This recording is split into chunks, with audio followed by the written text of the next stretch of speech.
This May 1st, 2025 meeting of the Dublin City Council is hereby called to order. I would ask for everyone to stand for the invocation, which will be delivered by our own Major Eric Rowland, and remain standing after the invocation for the pledge to the flag. Major Rowland. Lord, thank you for allowing us to assemble here today. Thank you for allowing everyone to be here healthy and come with good minds and thoughts. Allow the decisions that's made here to be in your will, Lord, and we ask all these things in your name we pray. Amen. Amen. I pledge allegiance to the flag of the United States of America and to the republic for which it stands, one nation, under God, indivisible, with liberty and justice for all. Thank you, Major Rowland, for giving our invocation tonight. And we will now move to special presentations. Mr. Powell, I believe we have some special presentations this evening. We do. It's always great when we can take some time to acknowledge dedicated and hardworking employees, and tonight we get to recognize 4 of those individuals. We'll be asking Mayor Pro Tem Councilwoman Colby to assist us with the presentation of service pins for some employees that have reached 20 years of service and one that's reached 30 years of service. So first off, we'll invite Joshua Edge, Jotty Edge, to come down. Jotty has been with the police department in the city of Dublin for 20 years. He started on February 25th, 2005. So thank you, Jotty, for your years of service to the city.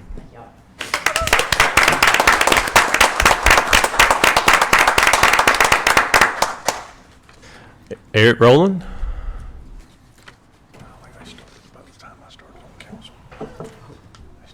Major Rowland. I don't know if this is a coincidence or what. You guys got in here together, but you also started on February. Yes, right. February 25th of 2005. So also getting a 20-year service pin tonight. Thank you, Major Rowland, for your work. Thank you, Major.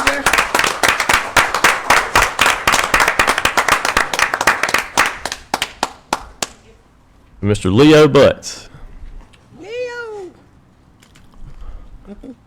Leo is a very hard and dedicated worker in the water utility, works for water distribution, and we thank you for all your service. He's also getting his 20-year service pin. He started working January 31st of 2005. So thank you, Leo.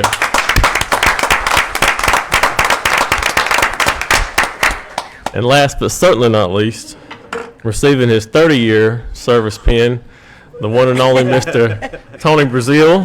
He's our water utility director, and he's got even more famous baby Tonys with him tonight. Congratulations, Tony. Thank you very much for your service.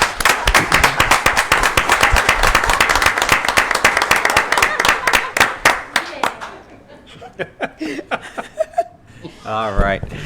I want to personally thank all of you guys, Jotty, Eric, Leo, and Tony, for your many years of service to the city. I've gotten to know most of you and appreciate your dedication to serving your community, our community. I know that all of you do a great job, and we definitely appreciate it. So Thank you again.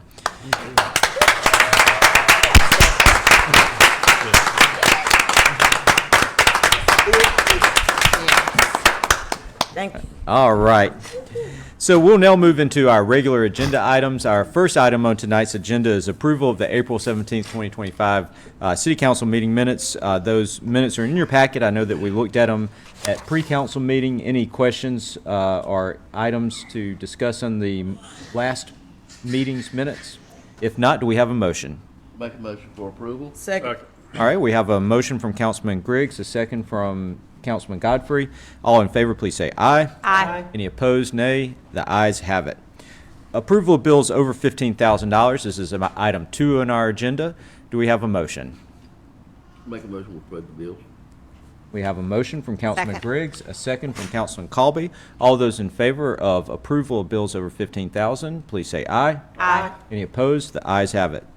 Third item on our agenda is approval of purchases over $15,000. Tonight, we have 2 different purchases. Mr. Powell, will you please go over those purchases for us? Sure. The first is 23 rifles for the police department. The council approved the purchase of some rifles back in December, and after doing a budget review meeting with the police chief, he had a request in. We were originally planning to make the second purchase in FY26.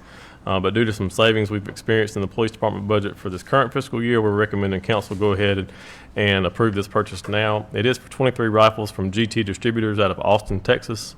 The unit price is $849.94, which totals $19,548.62. This will be paid for out of the police patrol budget, and ask that this be approved by the council for purchase tonight. The second purchase is for the fire department. It's for the Northside Fire Station project. If you haven't been by, I recommend you go drive by 441 North and check out the new facility. It's looking really good, Chief, and I know we're excited to get in there. But this is for fire hose dryer and gear washer for the firefighters to use there at the facility. And they're pretty heavy-duty washer and dryer that's used to clean and extract the chemicals and things that they get exposed to on their gear when they're responding to fires. And the cost is $18,199.25. This is a part of the fire station project. We're planning to pay for it out of 2018 SPLOST, which has sufficient funds to cover the cost. And we ask that you approve these purchases for us tonight. All right, so we have these two purchases, and Mr. Powell has just gone over. Any questions for staff regarding these purchases? If not, do we have a motion? So moved. Second. We have a motion from Councilman Brown with a second from Councilman Colby. All those in favor of approving the purchases, please say aye. Aye. Any opposed? The ayes have it. We'll now move to item number 4, which is the first reading of a proposed ordinance prohibiting new vape shop establishments within the city limits of Dublin. This will be the first reading of the ordinance. There will be no action by council. There will be a second reading of the ordinance with a public hearing at our next city council meeting. But to comply with the law, we need to provide notice to the public that this is a proposed ordinance. And I'd ask Mr. Powell to please read the ordinance. This is ordinance number 2503, an ordinance by the mayor and city council of the city of Dublin, Georgia, to prohibit the establishment of new vape shops within the corporate limits of the city of Dublin, to provide for severability, to repeal all ordinances and parts of ordinances in conflict herewith, to provide for an adoption and effective date, and for other lawful purposes. Over the past year, we've seen a large number of vape shops pop up in town, and in discussions with the police department and other members of staff and people in the community, there are concerns about the effects that having this much exposure and availability of vape products to our community in such a high concentration here in town, especially among the youth in our community, and the effects that it may have on their bodies without them having full educational knowledge of it. They're largely unregulated currently at the federal level, and so we are concerned about that as well. In addition, just the sheer number of them that have popped up has been of concern. So staff is recommending that council consider adopting this ordinance, which would prohibit any further development of new vape shops in town. And there's provisions to grandfather in those that are currently existing.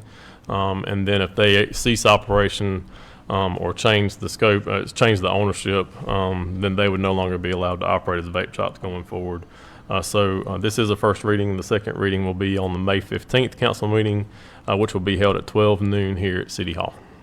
All right, thank you for that. At our last pre-council meeting, we discussed the concerns that council members had regarding vape shops pretty extensively, and requested that our city staff attorney and city attorney prepare this proposed ordinance. So appreciate your quick work in getting that done. Again, this is notice to the public that we will be considering this ordinance. There will be a public hearing at our May 15th city council meeting at 12 noon. Now, there is going to be a special call meeting next week for budgetary matters, but this will not be on the agenda for that meeting. The public hearing will be at the May 15th regularly scheduled council meeting at 12 noon, and we invite public comment on this proposed ordinance. At this time, we'll move to item number 5 on our agenda, which is discussion and action on a resolution to authorize the Parks Committee to take action regarding Springdale Park improvements. Mr. Powell. This is Resolution 2518, a resolution by the mayor and council of the city of Dublin to authorize the Parks Committee to have approval of all contracts with landscape architects, engineers, and the engagement of contractors in regard to improvements of Springdale Park, to authorize the mayor to execute and deliver the same, to provide for an effective date, and for other lawful purposes. This resolution came about after the last Parks Committee meeting. we were discussing the plans for Springdale Park, and we have some funding available to go towards the park and are anxious to get the final design completed. We'll have to engage landscape architect, engineers, and a contractor to kind of get that finalized. And so we wanted to authorize the Parks Committee to be able to approve those contracts without further action from the City Council. And then once we get to the final design done and the final cost of construction, we would then bring that back to the City Council for them to give final approval of the project to be implemented. This resolution, we recommend that this City Council consider approving to help streamline the process going forward on making improvements at Springdale Park. So just as a way of background for public information, one of the things that I think all of us as elected officials sometimes face is how time-consuming or long it takes to accomplish big projects. And part of that is, we meet twice a month, and many items have to be approved by the full council. So if we want to go into a contract for landscape architect services, we have to get the proposals out, we have to receive the proposals, have those reviewed, bring them to a council meeting, wait until the next scheduled council meeting.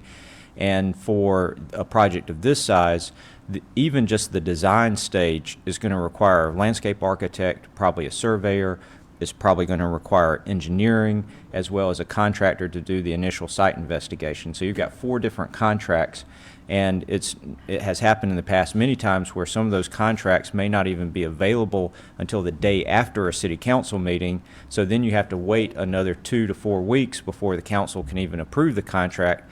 And you end up, when you stack 4 contracts like that, it can sometimes take 3 months just to get your initial design contracts approved by council.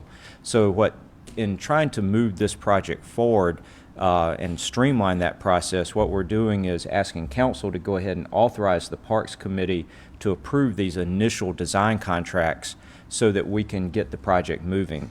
And then once the initial design work is complete, the major contract, which is where 85% of your cost is, would go back to the full council for approval. So full council would still have the say-so on the final contract, but it allows us to get this design work out of the way in a quicker fashion.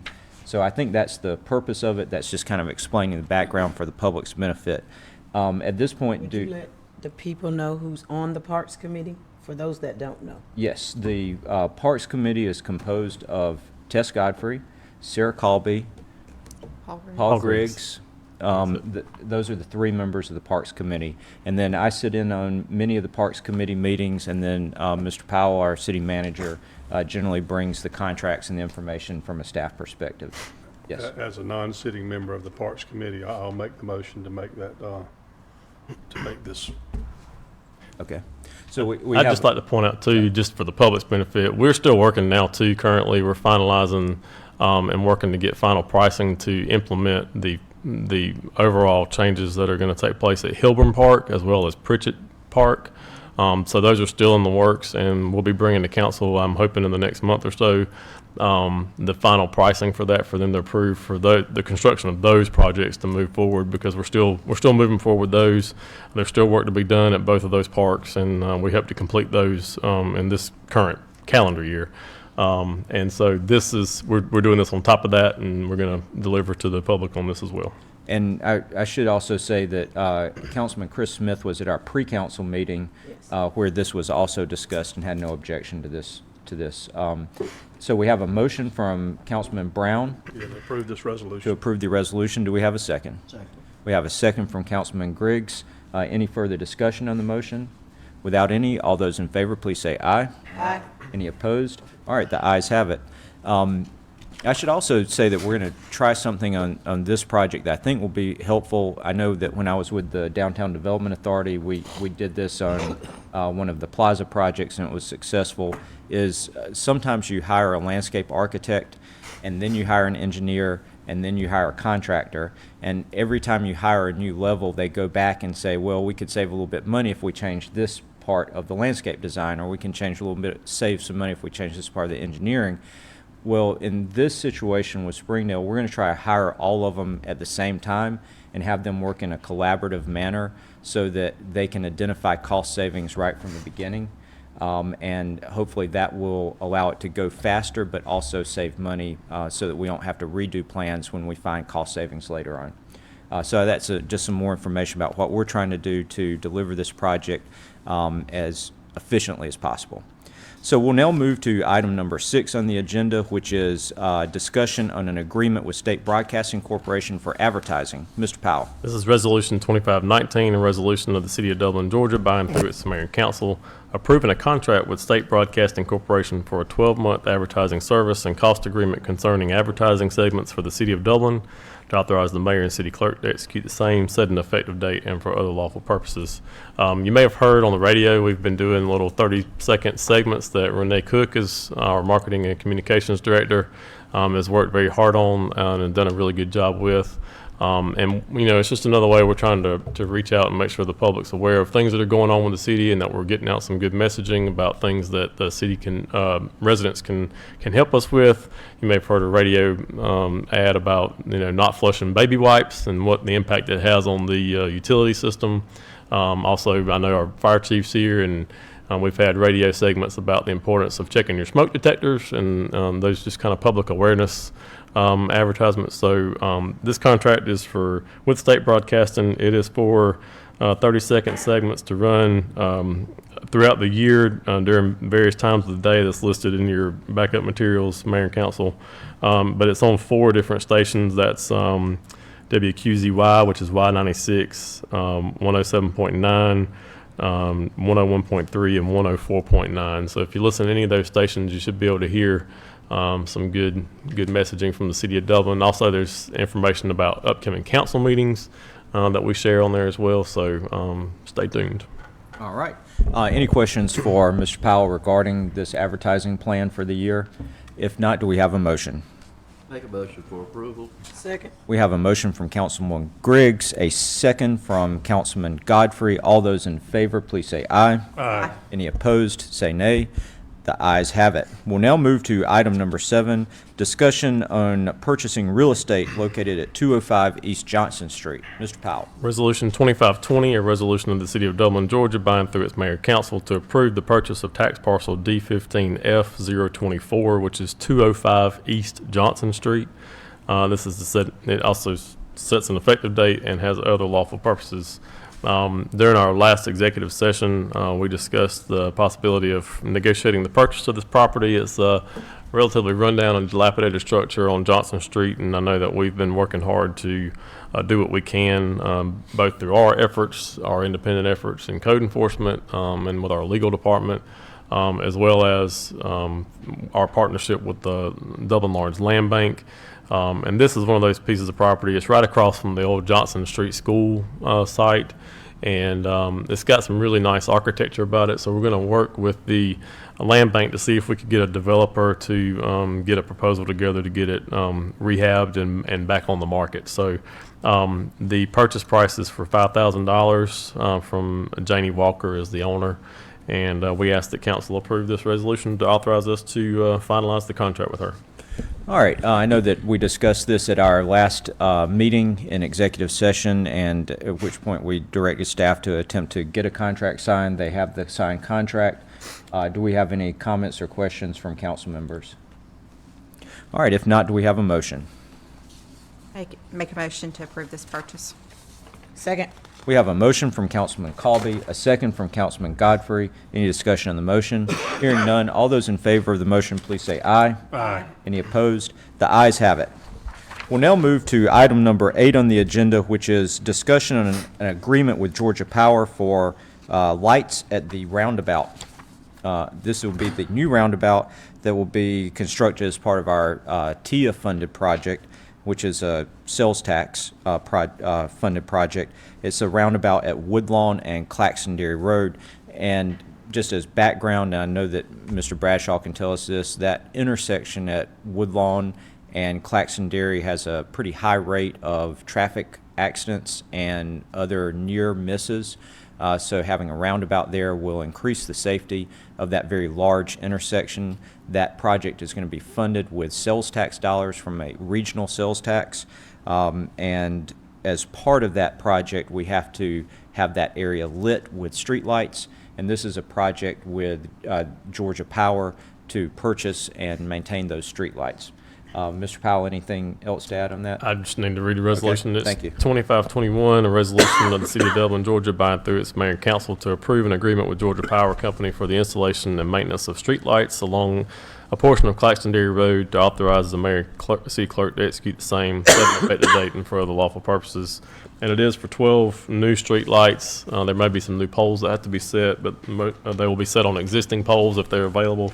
The upfront cost is $45,000, and that will be covered by the T-Splosh sales tax money. And then there's an ongoing cost that will incur thereafter, which is for the continued maintenance and power utility costs for them, which is $180 a month for all 12 lights. All right. Excuse me, Mayor, can we pull that up on the map? Yeah, I was going to say, we do have, we have a construction drawings of the roundabout that is proposed for Woodlawn and Claxton Dairy.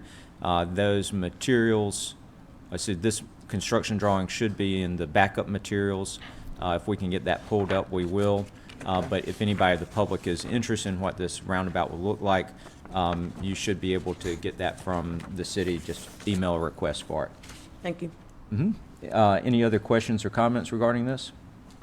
All right, if not, do we have a motion? Make a motion for approval. Second. So we have a motion from Councilman Griggs to approve. We have a second from Councilman Brown. All those in favor, please say aye. Aye. If any are opposed, nay. The ayes have it. And I think you're almost there, just so we can take a look. Those are the pictures of the Johnson Street house. And then I believe that it's going to be directly after those photos.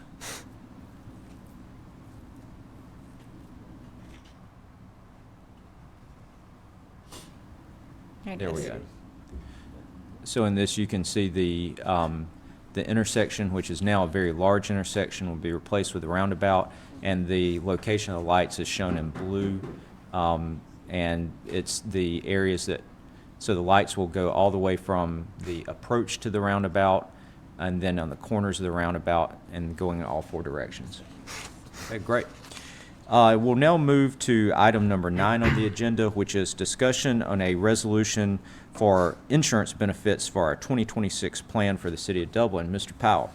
Resolution 2522, a resolution by the mayor and council of the City of Dublin to authorize the city manager to secure property and casualty insurance benefits for the 2026 plan year for the City of Dublin, to set an effective date and for other lawful purposes. We have, through our insurance broker for property and casualty insurance, Arthur J. Gallagher Risk Management Services, they have negotiated a package for us with GERMA for coverage that includes our general property liability insurance, general liability insurance, public officials liability insurance, law enforcement liability, automobile liability, crime, property, and equipment, and several others. There's several others that we have to have as a city, and that we do maintain. And the total cost of those is $770,000 and $770,834. That is the premium for the next year, and we ask that council approve the resolution so we can start that coverage. All right. Any questions regarding this city benefits plan for 2026? If there are no questions, do we have a motion? So moved. Second. We have a motion from Councilman Brown, a second from Councilman Godfrey. All those in favor, please say aye. Aye. Any opposed? The ayes have it. The benefit plan for 2026 is approved, and we'll now move to item number 10 on the agenda. That is a resolution, excuse me, it's actually an intergovernmental agreement. It's a resolution to approve an intergovernmental agreement with the Georgia Department of Natural Resources for a $1 million grant for Springdale Park. Mr. Powell. This is Resolution 2523, which is a resolution by the mayor and council of the City of Dublin, Georgia, to accept and approve the terms of an intergovernmental agreement with Georgia, the Georgia Department of Natural Resources, to provide appropriated funds for outdoor recreational facilities at Springdale Park, Dublin, Georgia, to authorize the mayor to execute the same, set an effective date, and for other lawful purposes. We were notified by local representative Matt Hatchett, who also is the chair of the Appropriations Committee up at the state capitol, that we, in the amended FY25 state budget, there was an appropriation of $1 million to come to the city for our Springdale Park project. And so this will be added to the city's coffers to go towards the construction cost of that project. And we ask that you approve the intergovernmental agreement. The agreement essentially says that we'll use the funds for the park, that it will be open to the public, and that will maintain it for and keep it open to the public for the next 20 years. All right, so, and I know that for those of you who follow city council meeting minutes or are involved in city government, you probably have seen or heard about the tremendous amount of work and investment that we're putting into our local parks. At our last city council retreat, we reviewed the concept plans, what were called refined concept plans for all of our different parks. We first approved those to move forward on Hilburn and Pritchett Street, and that work is underway. We also looked at Springdale Park, and we're very excited about that because the Springdale Park was built in the late 80s and early 90s as sort of a big baseball complex. And over time, there are different areas that added to it. But once Southern Pines was built, the Springdale area did not get as much usage and attention and investment over the last 25 years, really, as some other parts of town. So when you go out there now, you see a lot of potential, but there's a lot of stuff that's really old and just hasn't been maintained or replaced with new things. So this vision for Springdale Park includes 3 different areas for the park. One is a new nature area, which has a nature trail that goes back through the wetlands area in the back of the park that leads up to a pond with a fishing dock on it. And then a second area, which is a complete renovation of the 4 best baseball and softball fields along with the football field there, so that those fields get fully renovated to deal with some of the erosion issues and other issues that we have there. So those will be great modern baseball, softball, and football facilities that can be used if needed, as an overflow from Southern Pines, but more importantly, just as general open use for the citizens, a place where you can go and have a pickup game of baseball, or where your church can go and play softball, or where you can get a group of kids together and go throw the football. The front of the park will be fully changed into a large oval space that will be big enough for a soccer field, but won't be dedicated for a soccer field. So if you wanted to set up soccer goals, you could play soccer there, but if you wanted to go fly a kite, it's large enough where you can run around and do that. And around the edges of the oval will be different types of recreational activities, everything from like an outdoor obstacle course to potential tennis or pickleball courts, to playgrounds that are different than the playgrounds that you see in the other parks, ones that are more nature-based and more open-ended in the way they're playing, as well as this large viewing platform that kind of rises up over the front of the park and lets somebody walk up to the top of it and see everything that's happening in the front of it. This is a major investment by the city, but we sent the plans to the Georgia Department of Natural Resources. I think they were as excited about it as we are, and we've now received $3 million in grants from the Department of Natural Resources to help fund this park and these improvements.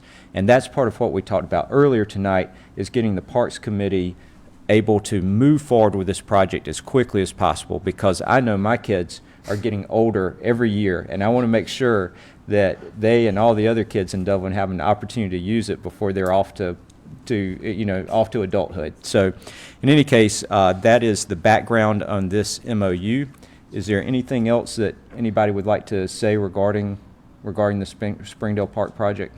Just so thankful for the state choosing to partner with us, and I think that speaks to the quality of work that we're asking for from our contractors and from those who are planning. And this is the type of investment that we want to see to build other people investing in our communities as well. So I'm very grateful to the state. I know. It's been a long time coming. I know a lot of our parks are been not only underutilized, but certainly we haven't kept them up like we should. And this major investment at Springdale Park as a park on the western part of northwest part of town would be much needed and greatly utilized. Yeah. All right, and and I know we still have to vote on the MOU, but it could be that by the end of the year, we have a groundbreaking on Springdale, a completion of Hilburn Park, a completion of Pritchett Park, and a completion of the Oconee Gym. And, you know, the Oconee Gym project's a $3 million project. Hilburn and Pritchett are $1 million projects each. The Springdale project's also, you know, we've got $3 million in state funding for it, and that's going to really get us with a strong start there. So we are investing in our community, making this a great place to live with great quality of life. Yes. Also, you know, from a safety standpoint, don't forget to mention, albeit it's not parks, our Northside Fire Station as well. Oh, yeah, the amount that this council has been investing in our community is, I think it's really starting to show dividends. All right, so do we have a motion on this particular MOU? So moved. We have a motion from Councilman Brown, second from Councilman Colby. All those in favor, please say aye. Aye. Any opposed? The ayes have it. All right, so that was the last item on our regular agenda. We do have a few board appointments to discuss this evening. I have two appointments, the two nominations for the Youth Council Commission. We have two open slots due to some vacancies of people who are not able to continue in those roles on the Youth Council Commission. So we have two vacancies, and for those, I would like to nominate Dustin Clements, who is our current Youth Council mayor and will be graduating this year and is looking to continue his service to the Youth Council as a board member, along with our own Heather Browning, who is our city clerk, who has agreed to volunteer and shown interest in participating in the Youth Council Commission. So those are two nominations for our Youth Council Commission. I also have a nomination for the Tree Board. Mr. Cole Porter is coming off of the Tree Board, having completed his term of service, and I would like to recommend to the council the appointment of Robert Schuman. He is an avid tree planter. I think he's planted close to 100 trees in the last year on his own and is looking forward to turning that service into his community. Those are the three nominations. Then in addition, I have an appointment to the Oconee Gym Advisory Committee. Due to the unfortunate passing of Guynell Ellington, there is an open position on that advisory committee, and I would like to appoint Mr. Jerry Davis to that position. Mr. Davis is here with us. He is a member of the Oconee, let's see, I want to make sure I get the exact name. Can you tell us the full name? Oconee High School National Alumni Association. That's right. That's the Oconee High School National Alumni Association, and I know that you have worked a long time with that organization and that they've played an important role in the renovation of the historic Oconee Gym. So I appreciate your willingness to serve the community and making sure that we bring this project to a good completion, which hopefully will be happening in the next few months. So those are my nominations. I'll turn those over to council for action. Make a motion to approve these nominations. Second. All right, so we have a motion from Councilman Colby with a second from Councilman Godfrey. All in favor, please say aye. Aye. Any opposed? The ayes have it. Thank you again to Heather and Jerry for your willingness to serve. All right, at this time, we'll be open for citizens' comments. If there's anyone who would like to make a comment this evening, you have 3 minutes. Any matters of city concern that are of interest to you, now is your opportunity. All right, if we have no citizens' comments this evening, we'll turn it over for our council and staff comments. Mr. Daniels, any comments? I know Mr. Daniels has been working hard on our budget. We'll have a special call meeting next Tuesday at 10 a.m. to go over our budget for the next fiscal year, so appreciate all the hard work that you've put into that. I was going to say Mr. Groover, but it's not Mr. Groover, right? It's Mr. Gordon. All right, thank you for coming to be here with us this evening. Ms. Browning. No comment, thank you. All right, Councilman Brown. Thank you, Mr. Mayor. Thank our employees that were recognized. They've all left the building, but just want to, again, commemorate their service. 20 years and 30 years, that's a long time. And I've been on council for a long time, too, and I've seen the transformation in some of them as well, just like me. We've grayed a little bit, but you know, thank them for their service. Thank you, Councilman Brown. Councilman Godfrey. Thank you, Mayor. I just want to say thank you all for coming out Thank you for those who are listening via Facebook Live. And want to thank all of the employees for their dedicated services to the city. And wanted to just ask everyone to please pray for the family that was affected by the gun violence on Rutland. Miss Gwendolyn Coley is a friend of mine, and she's asking for prayer. And also, if you're listening, to please slow down on Rutland during this time especially, because they're struggling over there. So thank y'all. Thank you for And the. congratulations to Mr. Jerry Davis Yep. and the rest of the people. All right. Thank you for those comments, Councilman Godfrey. Councilman Colby. I just wanted to say how appreciative I am of our employees. This last week, Renee Cook and Heather Browning and many, many others put on an amazing display of our appreciation and support, including a talent show. There you go. And so I'm so excited to see our team pulling together and becoming family there. And it's wonderful as each year passes. I've only been in this role 3 years, but to get to know each of our employees, and I look forward to getting to know them better throughout the years. I do express my condolences to the family that lost their beloved son, and I ask you to continue to remember them in prayer. We have so much to think about and be thankful for in this time, and especially as we look at the beautiful spring weather, we see everything growing and beautiful outside. We see a lot of growth, and we're seeing new improvements to the front of our city hall, and we're waiting patiently for that. And we thank you for your patience as we continue to work on projects throughout the city. Government does not work at the same pace that we would like to work, and it's a lot of processes and lots of red tape, but we are cutting through those as quickly as possible, and we are so appreciative of our staff who continues to work on those items every single day. So thank you. All right. Thank you for those comments, Councilman Colby. Councilman Griggs. Thank you, Mr. Mayor. I just want to echo what everybody else is saying, and have a great week. All right. Thank you for that. Mr. Powell, City Manager. Just want to congratulate those employees again who were recognized tonight, and thank you for your hard work and dedication. It was great to be able to celebrate and have an employee appreciation day down at the Emory Thomas Auditorium last Friday. That was a great fun. So thank you to Renee and everybody else, Heather, who put all that together. And thank you to the mayor and council for being so supportive of staff. We really appreciate it, and it's really nice to see everybody working so well together. So thank you all. All right. Thank you for coming this evening. This meeting is adjourned. I want to make a motion to have another talent show. And I'm going to perform. Question for another talent. You gonna perform? Yeah, another talent show down there at the Emory Thomas. I'm still waiting on the video of the Tony.